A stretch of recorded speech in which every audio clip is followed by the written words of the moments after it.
You're listening to USR Media, the young and the restless. Hello, friends, welcome to my channel. Before starting the video, please go ahead and hit the subscribe button and give this video a like up. Claire takes Kyle to the Abbott mansion and shows him a puppet made in his honor. She wanted to prepare him before the boy revealed it to him. Kyle says, "Now that I know what I'm looking at, it could be the most attractive puppet I've ever seen." Kyle smiles at the strange-looking puppet and jokes that he recognizes the likeness. Claire wanted to show it to him first so that his face would light up when Harrison did. They talk about him having a fun, messy day out on the patio. Kyle learns he's picked up on the tension between him and Summer. Claire says it's a good thing that he is talking to her about it. She'll stay alert for signs that he's struggling. Kyle hates this, but is grateful he feels he can open up to her about it. Claire knows it's been tough on Kyle too, so she's happy to be a sounding board. Kyle thanks her and says he may be starting to see light at the end of the tunnel. At Gerbot, Jack tells Diane, "I'd go with that one." Diane says that was Billy's choice last year. Talk turns to him adding Abbott to the Chancellor name. Jack says his brother is great until he turns into an angry brat. Diane thinks this sounds horribly familiar. Jack sighs. "Kyle, you mean?" His son and his brother have the same chip on their shoulder. He feels he's contributed to their sense of not measuring up. Diane thinks it's on them if they fell short of expectations. Jack notes if Billy had come through on even one thing, he'd be okay with him using the Abbott name. Diane shoots him a look. She has to side with Billy on one point. It's not Jack's place to stop him from using him or Jill from using Abbott on the company. That name belongs to Billy as much as it does to you.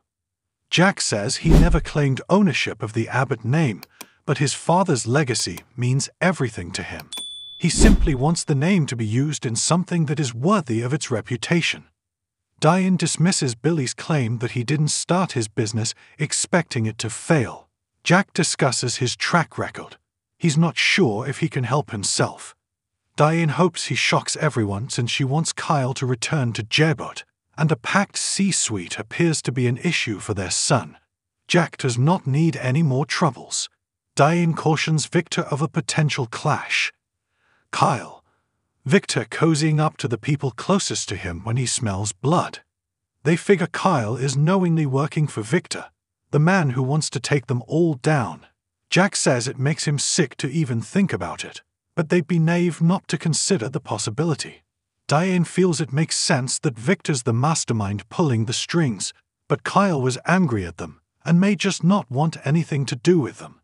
Jack says it doesn't explain the late-night visits to Newman.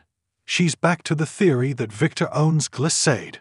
Jack finds this all repulsive. Diane asks if he still thinks letting Kyle fail on his own is still their best course of action. By the doors at the club, Billy complains about being cornered by Victor. He has a meeting with Lily. Victor says Lily's talking to Nikki, and what he has to say won't take long. "I understand that you've rejoined the big leagues."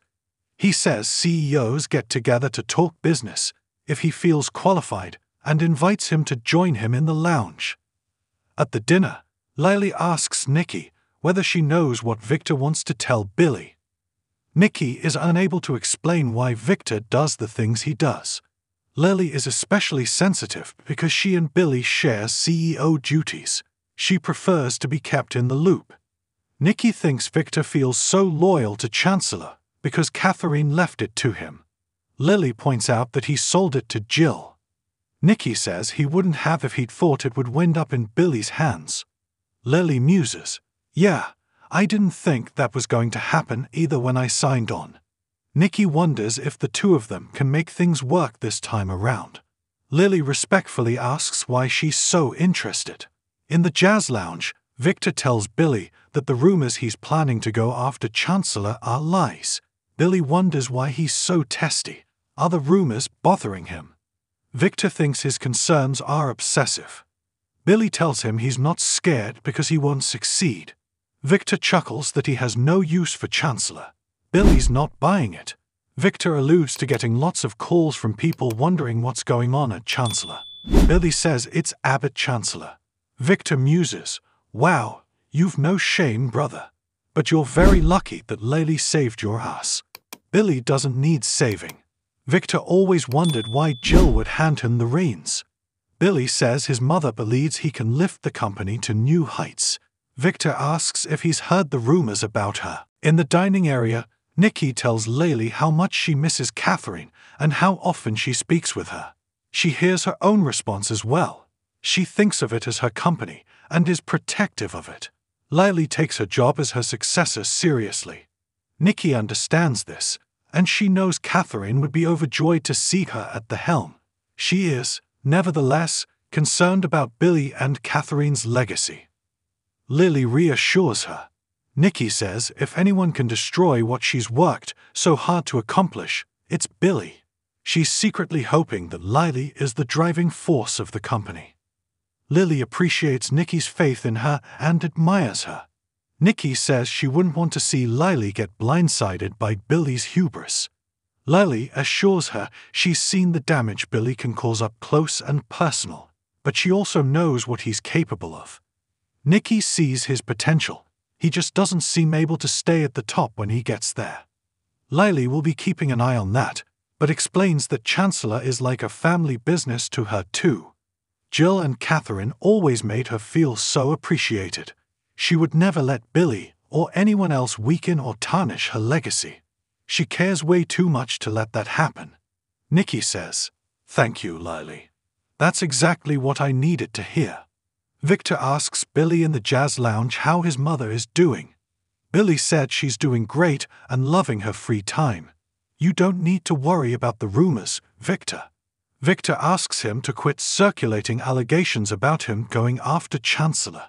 Billy says he will remain on his side of the sandbox. Victor says it's not a sandbox, but a lion's den. "You best watch your ass." That goes for everyone except the lion. He informs Billy that if his mother needs anything, he should tell her to turn to him. At the Abbott mansion, Claire tells Kyle that Harrison is playing and will be down soon. She notices Kyle is smiling. Kyle admits that he and Summer are making headway with their custody arrangement.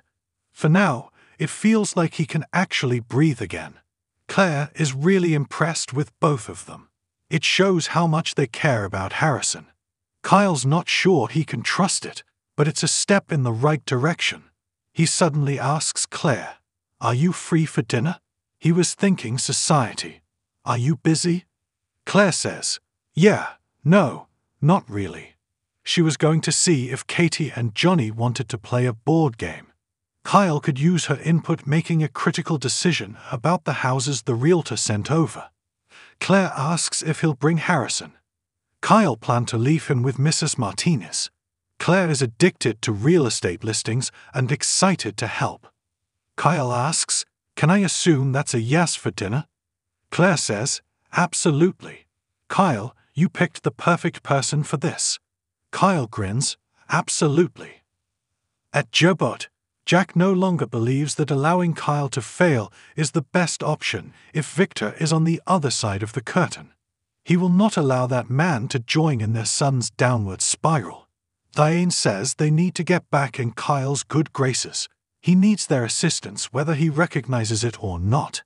Jack says he'll get the assistance he requires whether he wants it or not. He adds they need to figure out what's going on, such as why Kyle is visiting Victor, and whether it's related to Glissade. They will need to discover an indirect route. Diane believes they should question themselves what Victor would do. Jack believes it is probably the winning formula. Diane says she's willing to make a small moral concession to rescue their son. They decide to take a break and visit society for supper. Thank you for watching this video. Please subscribe my Y and R Media to our channel and stay with TS.